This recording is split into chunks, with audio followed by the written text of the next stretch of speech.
হুজুর আমি সেই দিন একলা ঘুমাবো যেদিন আমার মৃত্যু হবে, সেই দিন আপনার আগে আমি ঘুমিয়ে যাবো। এর আগে যতদিন আমি বেঁচে আছি আপনি না ঘুমাইলে আমি ঘুমাই না। হুজুর আপনি যখন যান আমি তখন দরজার কাছে দাঁড়িয়ে থাকি, আমার নাকটা লাগায়। আপনি হলেন নিষ্কাম্বর সুগন্ধ, আপনি যখন আসেন বুঝতে পেরে দরজা খুলে দিই। রাসূলুল্লাহ বক্তর রে, আপনি কে দরজার কাছে দাঁড়িয়ে থাকবে, কে আমার জন্য দরজা খুলে দিবে? নবী খাদিজা থাকতে মক্কায় ছিলেন, হিজরত করে যখন মদিনায় গেলেন, একদিন মা আয়েশা ঘুম থেকে চেতন পেয়ে দেখে রাসূল তার কাছে নাই। সেদিন আয়েশার কাছে কিন্তু নবীর থাকার রাত। নবী আমার বিবিদের জন্য আলাদা করে দিতেন। সোমবার দিন মা আয়েশাকে রাসূল দিয়েছিলেন, আমি সোমবারে তোমার কাছে থাকবো। সাউদা বলল, ইয়া রাসূলুল্লাহ আমার বয়স হলো 83 বছর।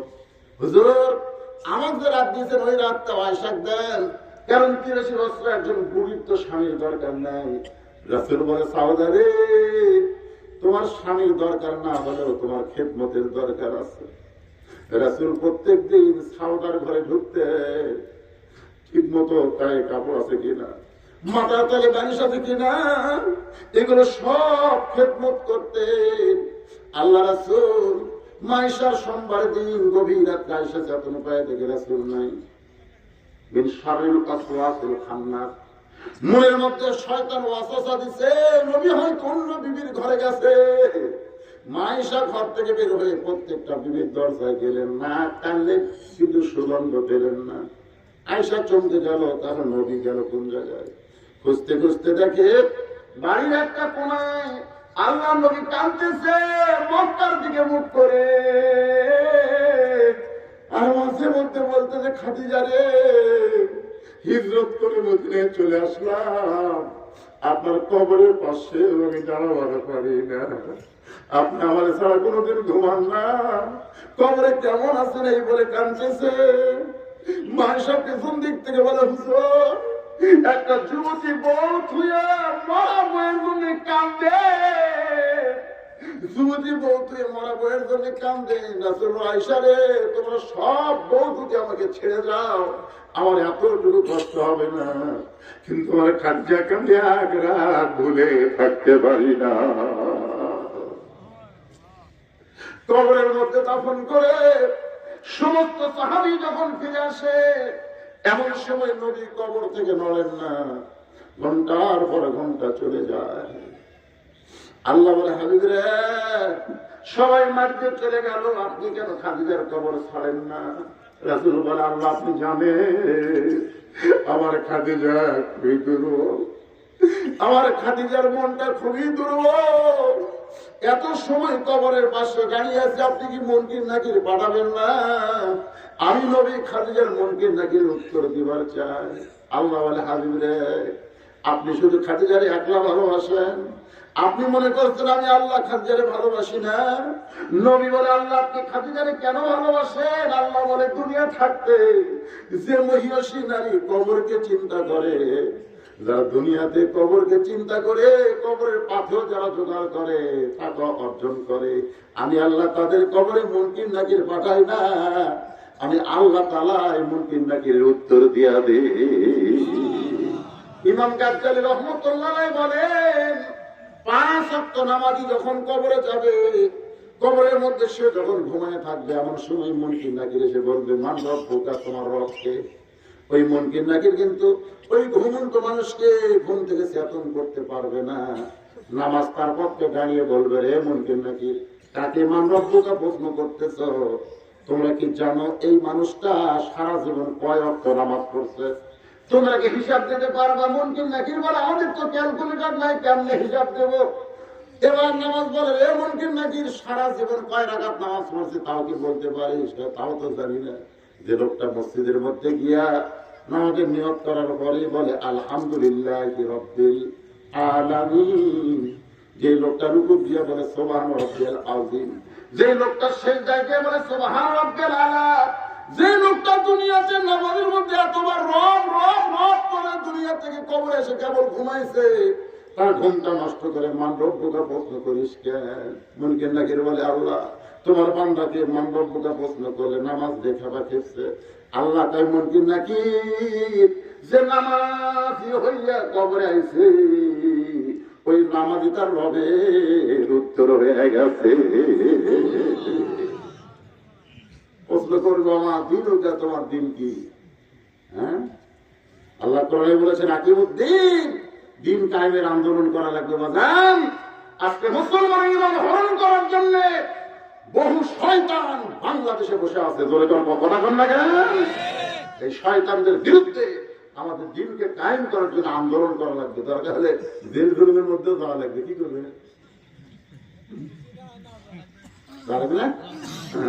হুজুরাই যাবি আর আপনার খালি মজা করবেন। একজন আমাকে বলে হুজুর জেল কাটা শুনল, আমি আমার গাড়িতে তো খেয়েছি। এক মাস জেলত থাকলে বহুত মাও করবে, মানে হুজুরা খাটতে শুনল, বুঝলেন না?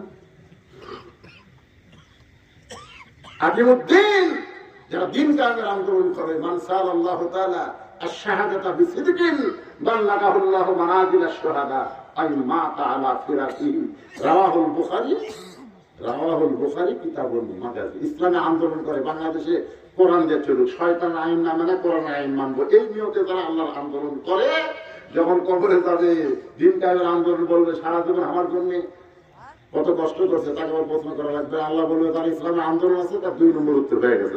সুবহানাল্লাহ। 3 নম্বর প্রশ্ন করবে আমার নাবিটা তোমার নবীকে, নবী দূর থেকে দূরে মন কিনে গেলে এক নবী সম্পর্কে প্রশ্ন করতেছিস, আর মুখের দিক টাকা।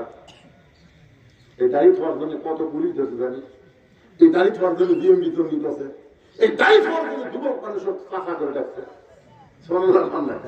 এক মেয়ে আমার কাছে হুজুর আমার স্বামী এত সুন্দর, আমি যখন স্বামী নিয়ে বাইরে যাই মেয়েরা কেন আমার স্বামীর দিকে টাকা থাকে, একটু দোয়া করেন তো হুজুর। আমি তখন আমার দোয়া দিয়ে তোমার স্বামীর থেকে মেয়ে চোখ ফেলে যাবি না, কি করা যাবে? তোমার স্বামী চাষা বানা, যে বলছে চাষা বানা, তখন বলছি হুজুর আপনি একটা আলে মানুষ, আমি কি চাষা কবার করছি? চাষা বানাবার করছি, চাষা কিভাবে বানাবো হুজুর? দাঁড়িয়ে থাকার ব্যবস্থা করো। হাত পাও ধরে স্বামীর দায়িত্ব আছে, এখন দাঁড়িয়ে আলাগুলো আছে।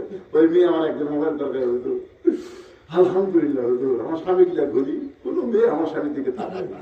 তুই একদম তাকে সালাম দেবে, চাষা কেমন হবে? তখন চাষা করে তার পরিচয় শান্তি হয়ে যায়, চাষার সাথে কোনো খারাপ হবে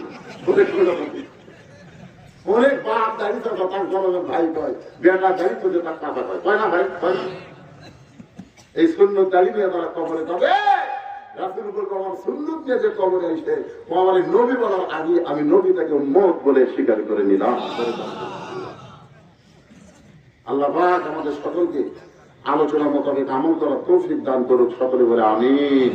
আমার জন্য সকলে দোয়া করবেন, অসুস্থ মানুষ আপনাদের জন্য আমি দোয়া করবো ইনশাআল্লাহ। আস্তাগফিরুল্লাহ الذي لا اله الا هو الحي القيوم واتوب اليه لا حول ولا قوه الا بالله اللهم امين اللهم انت السلام ومنك السلام تبارك يا ذا الجلال والاكرام। আয় আল্লাহ, মাগরিবের নামাজের পর থেকে সোয়া 12টা পর্যন্ত দীর্ঘ সময় তোমার বান্দারা বাড়িঘর ছেড়ে জান্নাতের বাগানে বসে আখেরি মোনাজাতে আমার সঙ্গে দোকানে হাত তুলে আমিন আমিন করতেছে। আল্লাহ মেহেরবানি করে আজকের মাহফিল আমাদের সকলের হেদায়েতের জন্য, নাজাতের জন্য, জান্নাতের জন্য কবুল করে নেন। এই মাহফিলের শুরু থেকে শেষ পর্যন্ত যতটুকু আলোচনা হয়েছে আল্লাহ, এর মধ্যে যদি ত্রুটি হয়, ভুল হয়, মাফ করে দেন। এর যে হাদিয়া মঞ্জুর করেন সোনার মদিনায় নবী পাকেরও যা মোবারক আল্লাহ কবুল করে নেন। তামাম আম্বিয়া কেরাম, আসহাবে কেরাম, তামাম পৃথিবীর মাটির নিচে যত মুমিন মুমিনা শুয়ে আছে আল্লাহ সকলের কবরে হাদিয়া কবুল করেন। আল্লাহ তাআলা এই গ্রামে গোরস্থানে যত মুর্দা শুয়ে আছে আল্লাহ, আমরা যারা হাত তুলেছি আমাদের জনন্ত করি মা বাবা যাদের কবরে গেছে বা পাঁচজনে দোয়া করার কথা আল্লাহ কোরআনেও বলেছে, সবাই বলেন রব্বির হামহুমা কামা রাব্বায়ানি সগীরা।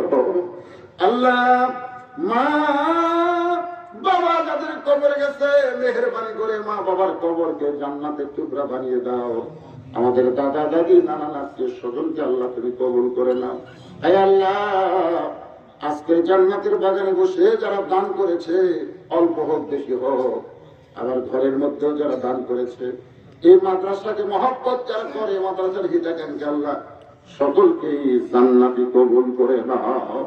আজকের মাহফিলের সম্মানিত সভাপতি, আজকের মাহফিলের সম্মানিত প্রধান অতিথি, আজকের মাহফিলের সুধী যারা আলেম ওলামা হাফেজ কারীম মুয়াজ্জিন হাজী সাহেব, আল্লাহ মুরব্বী যুবক কচিকাঁচা পর্দার অন্তরালের মা বোনেরা আল্লাহ সকলকে কবুল করে না। আমি অসুস্থ, আমার মতো যারা অসুস্থ আছে আল্লাহ, এখানে একজন দান করেছে তার কিডনি সমস্যা, আল্লাহ অসুস্থ গুলোকে আপনি সুস্থ করে দেন।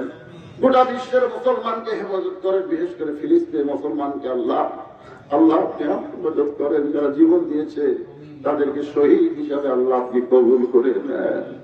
আল্লাহ আমাদের বাংলাদেশের শিক্ষানীতির মধ্যে শয়তান রয়েছে আল্লাহ, এই শয়তানের হাত থেকে শিক্ষাকে আপনি পবিত্র করে দেন আল্লাহ।